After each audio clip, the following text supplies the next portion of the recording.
The night was quiet, the half-moon casting pale light over the palace plantation. Okuda, the king's senior bodyguard, crouched behind a plantain tree, his heart pounding. Normally, killing King Odafe would have been unthinkable, but tonight, blackmail and a tempting reward had changed everything. His brown shirt and shorts blended perfectly with the leaves. Slowly, he slipped off his sandals, crept to the king's window, and eased it open without a sound.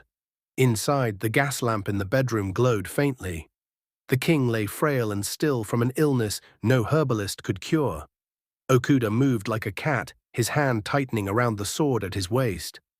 In a sudden burst, he lunged, gripping the king's neck. The king's eyes widened in shock, but his strength was already gone. Within moments, King Odafe was dead. As Okuda made for the window, a sound froze him. A door opening, footsteps in the courtyard. Enuma, one of the guards, was awake. Sweat trickled down Okuda's face. He crouched, sword ready in case the window opened. But the steps faded away. He leapt out, crossed the path, and slipped into the plantation.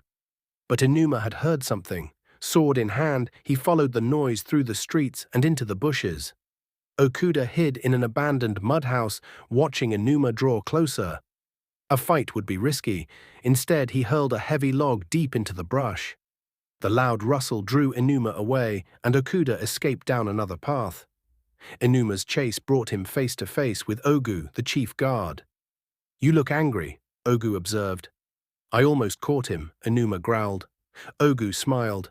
"Desperation brings disappointment, Enuma. Patience wins the hunt."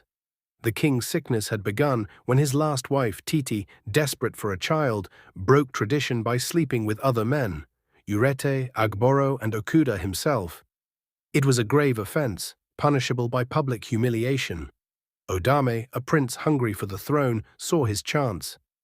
Since the rightful heir from the seventh wife's line was an imbecile named Odogu, Odame could take the crown, if Odogu remained childless. Using Titi's confession, Odame cornered Okuda. "Strangle the king tonight," Odame urged. "I can't," Okuda resisted. "You can, or tomorrow you face disgrace, flogging, and your family's slavery," Odame threatened. The murder went as planned. But the next day, the palace elders from Edegbe and Akpeki families met in secret.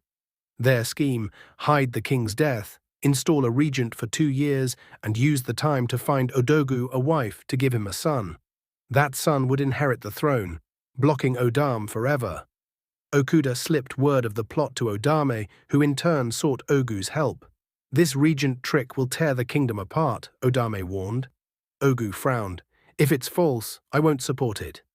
The next morning, Ogu was summoned to the late king's bedroom. Odimogo, leading the meeting, pulled back the sheet to reveal Odafe's embalmed body. "It's Akpeki's turn to rule," Odimogo said. "We'll claim the king is away for treatment until Odogu has a son." Ogu's eyes hardened. "When you use fake solutions, you get fake results. If Akpeki has no heir, then Ugwe family should rule." "Too much truth will ruin us," an elder argued. "And lies will ruin us faster," Ogu shot back. "Every hour needs the right ruler. Don't rob the people for the sake of a few." An elder slammed his hand on the table. "Leave this matter, Ogu. Keep your mouth shut." Ogu stood slowly. "Until we meet in the community hall, fathers, may the truth find us." He left them in tense silence, while outside, unseen forces moved to decide the kingdom's fate.